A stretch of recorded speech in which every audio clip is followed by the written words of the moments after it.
Okay, Parag Rao, Group Head Payments Business with HDFC Bank joins us now. Of course, that's the digital business and the IT vertical for them. Parag, good to have you on ETNOW. Thank you for joining us. The stock is up. It is reacting to the embargo lifting by the regulator Reserve Bank of India. Can you break it for our viewers? What does this mean, this kind of an endorsement, and how does this impact the business? So what changes because of this, and what does this embargo mean?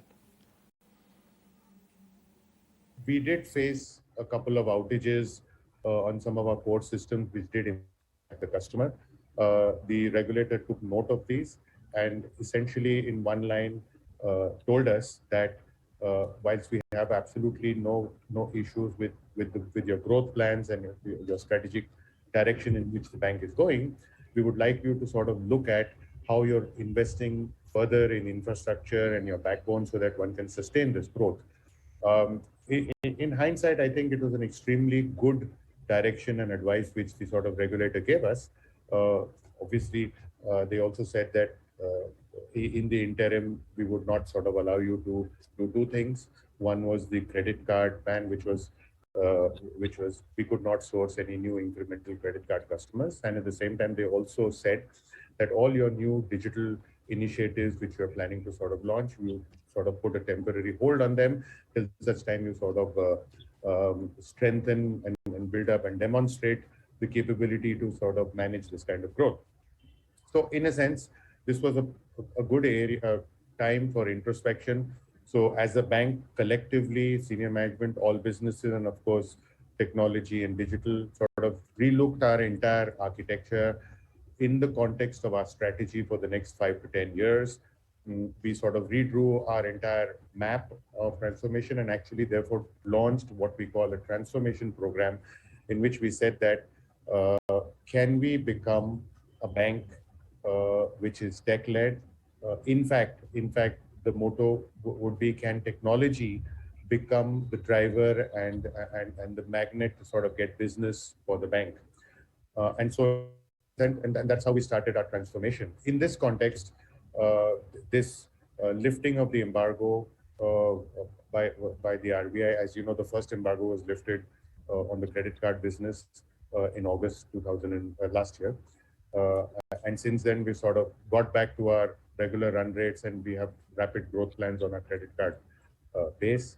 And the lifting of the embargo on digital on digital 2.0 effectively means that all the back-end work which we've been doing as part of the transformation and everyone will see some of those changes coming about over the next 2 to 3 quarters in terms of what we've been doing for the customer. And of course, there are, of course, a lot of changes which we've done below the bonnet or at the back end. In this case, so this is an extremely important announcement for us. I'd like to sort of put on record our appreciation and thanks to the RBI for pointing out this. I think it's only made us stronger. We're a very large bank. We have our commitments and our responsibility, which we need to give to a very large customer franchise.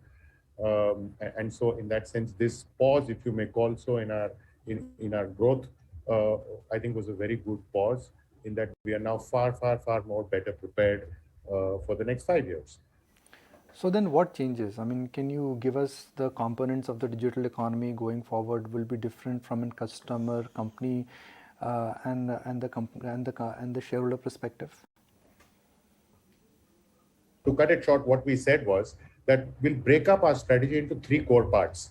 One is reimagining the entire customer experience and building new digital platforms which would sort of take the customer experience that much far into the future.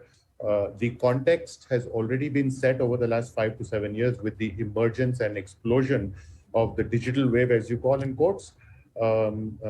This digital wave brought about significant changes in the way customers would interact with their principals, banks, and various other categories, practically in every industry, if you see.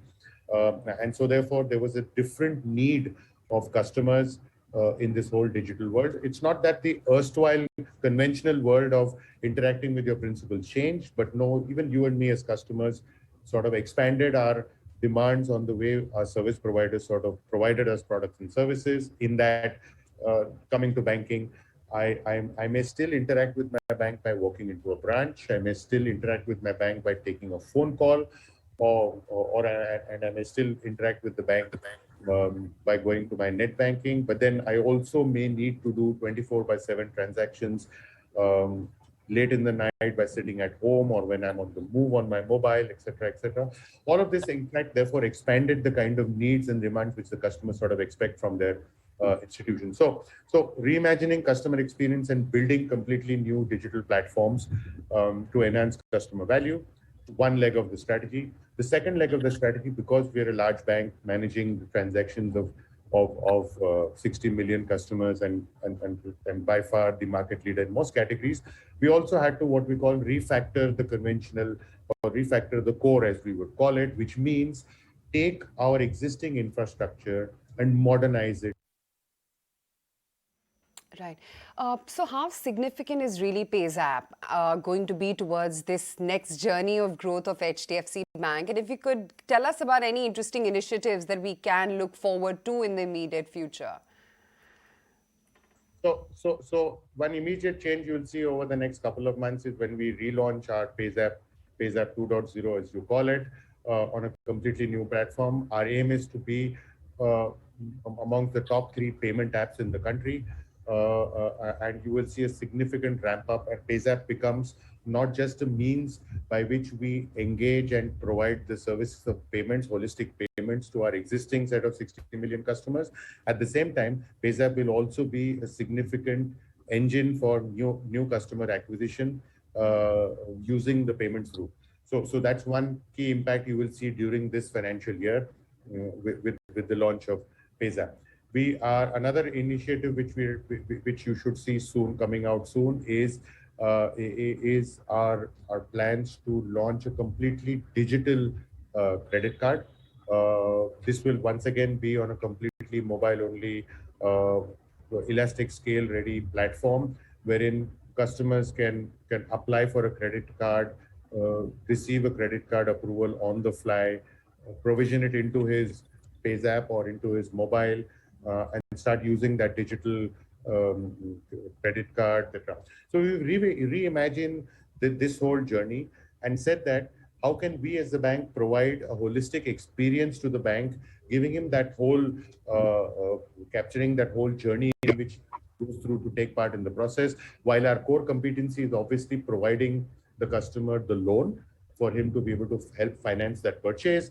But can we bring together an ecosystem of partners on one platform so that right from start to end, the customer can actually go to one place and experience the entire journey, starting from his thinking about maybe upgrading his car or buying a new car, right to the end wherein his car gets delivered and then his financial needs are taken care of, whether it's a loan or it's a car insurance, etc., and also doing the AMC contracts.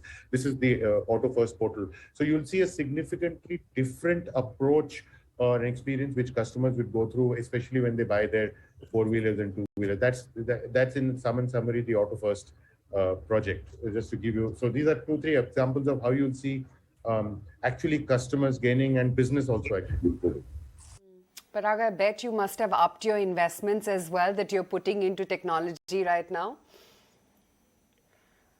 The answer is yes. Like I said, I may not be able to share you the exact data because a lot of it is fluid. But if I were to sort of give you a sense, let's say over the last 3 years, if we had spent X, our planned outlay over the next 3 years will be close to double of that amount which we'll be spending, not just in, like I said, in all the areas which you talked about, in the areas of refactoring the core, in the area of building the new digital platforms, in the areas of building capabilities and competencies which we will need to sort of drive this entire new infrastructure, and also in people, in bringing in new skill sets to the bank to manage this whole direction in the future.